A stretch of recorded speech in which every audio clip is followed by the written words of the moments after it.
जी।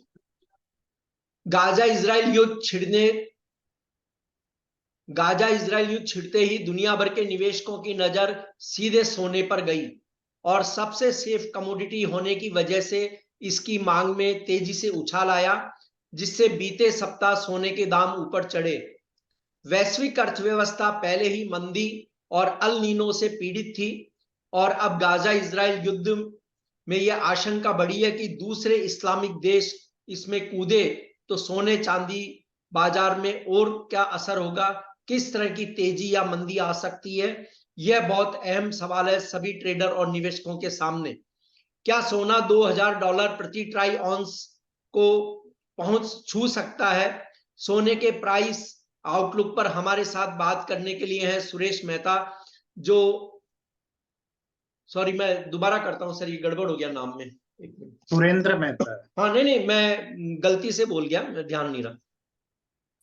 Gaza Israel युद्ध छिड़ते ही दुनिया भर के निवेशकों की नजर सीधे सोने पर गई और सबसे सेफ कमोडिटी होने की वजह से इसकी मांग में तेजी से उछाल आया, जिससे बीते सप्ताह सोने के दाम ऊपर चढ़े। वैश्विक अर्थव्यवस्था पहले ही मंदी और अल नीनो से परेशान थी और अब गाजा इजराइल युद्ध में आशंका है कि दूसरे इस्लामिक देश इसमें कूदे तो सोने चांदी बाजार पर क्या असर होगा। क्या सोना $2000 प्रति ट्राई ऑन्स पहुंच सकता है? सोने के प्राइस आउटलुक पर हमारे साथ बात करने के लिए सुरेंद्र मेहता, जो Indian Boolean and jewellers association के नेशनल सेक्रेटरी हैं। मोलतोल इंडिया में आपका स्वागत है। मैं कमल शर्मा। मेहता जी, अमेरिका अब तक ब्याज दर में बढ़ोतरी की बात कर रहा था, लेकिन गाजा इजराइल युद्ध के बाद अब युद्ध फैलने का और भय प्रसार होता जा रहा है कि भय है कि दूसरे देश भी शायद इसमें कूदे। क्या इस वजह से सोने में तेजी आई या और कोई भी कारण आप साथ में मानते हैं? नहीं, देखिए, जो मेजर रीजन था तेजी आने का वो तो युद्ध की आशंका। हमें पहले तो युद्ध युद्ध को भी समझना होगा।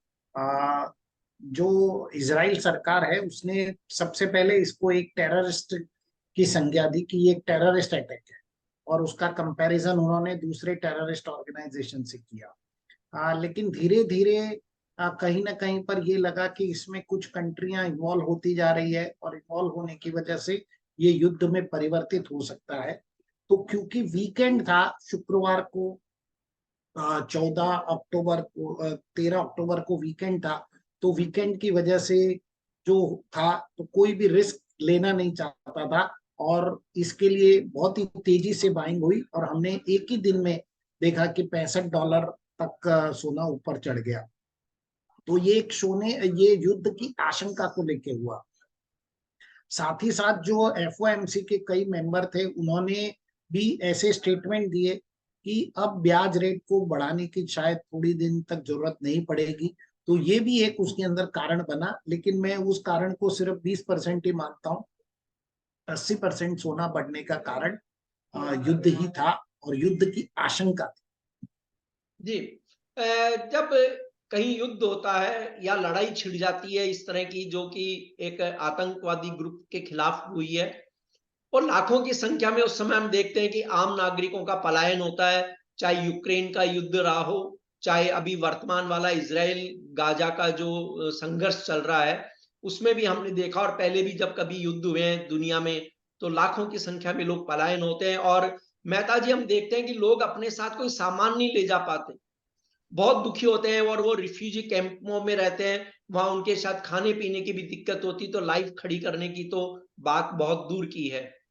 ऐसे में आप क्या मानते हैं कि सोने में निवेश किया गया हो और पलायन के समय अगर सोना कोई अपने साथ ले जाए तो शायद वो अपनी जिंदगी दोबारा शुरू कर पाए, तो इस वजह से ही सोने को सेफ माना जाता है निवेश के लिए, या और क्या कारण आप मानते हैं साथ में?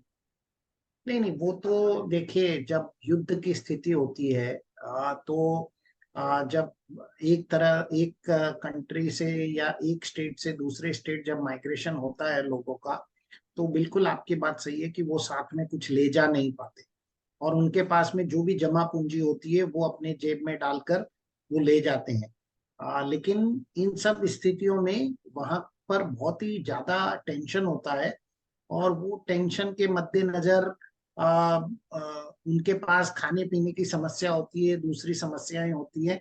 तो सोना एक ऐसा विकल्प है, और इसीलिए शायद इसको सेफ हेवन माना जाता है। हमने कई भारत में भी जब भी कोविड हुआ था तो हमने देखा था कि जिन लोगों ने यहाँ से माइग्रेशन किया था अपने गांवों में, वो भी सोना ही लेकर गए थे। उनके पास जो भी जमा पूंजी थी वो सोने के रूप में होती है, वो लेकर जाते हैं, और सोना बेचकर कहीं पर भी आप पैसा इनकैश कर सकते हो। तो ये तो बिल्कुल सत्य है, ये सेफ हेवन एसेट है, and it is the best asset.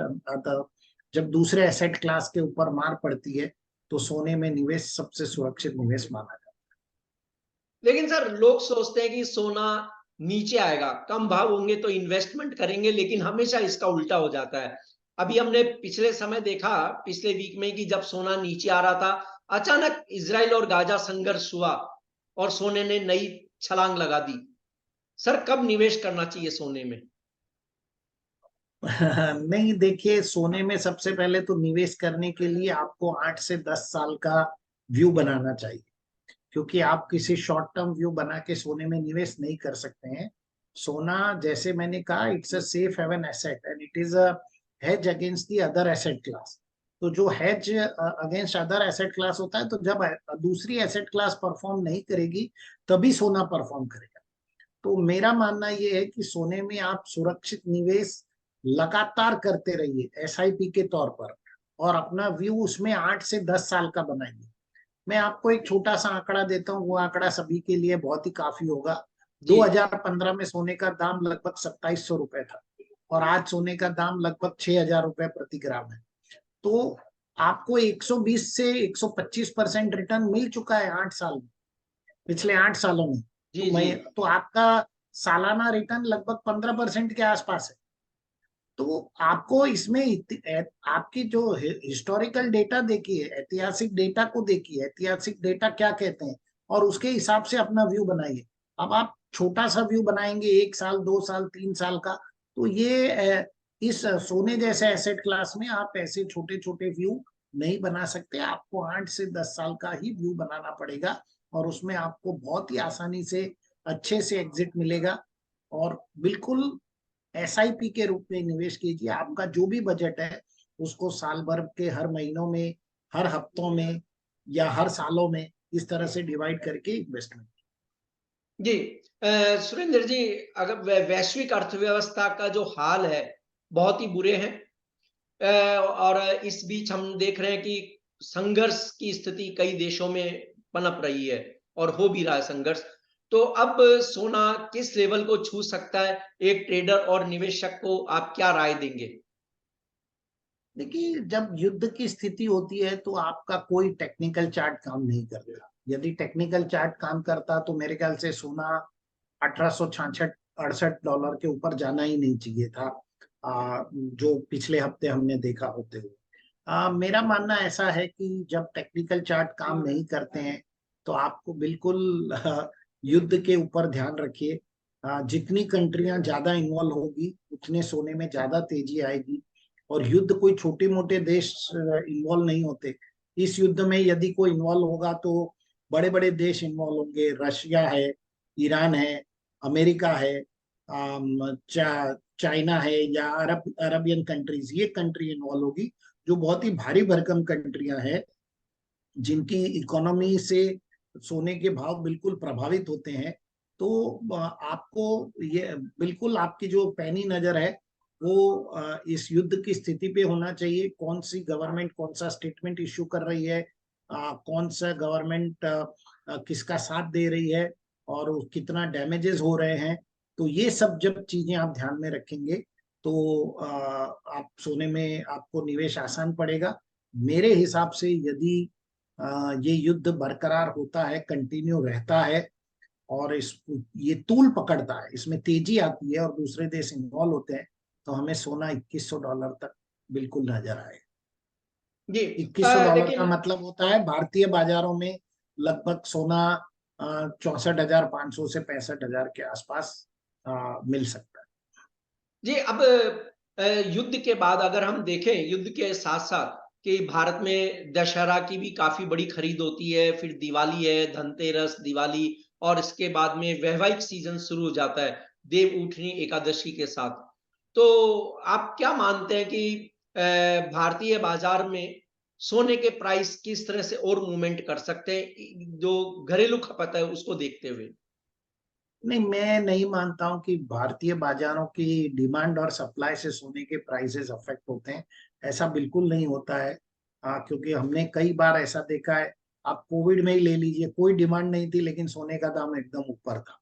तो जी। ये कोई डिमांड सप्लाई वाला खेल है ही नहीं सोने के बाजारों में। हाँ, उसका इफेक्ट जरूर होता है, परंतु मुझे नहीं लगता उसका इफेक्ट 10-20% से ज्यादा होता है। दूसरे जितने भी कारण है, जियो पॉलिटिकल टेंशन है, ट्रेड बैरियर है, इंटरेस्ट रेट है, बॉन्ड यील्ड है, डॉलर इंडेक्स है, ये सब चीजें सोने के प्राइस को मूवमेंट करती हैं। और जैसे मैंने कहा कि भारतीय बाजारों में मुझे लगता है कि दिवाली तक यदि युद्ध बरकरार हुआ, तो युद्ध जारी रहा, तो हमें 64,500 से 65,000 के भाव दिखाई दे सकते जी, मेहता जी, आपने हमसे बातचीत करी, बहुत बहुत धन्यवाद। नमस्कार।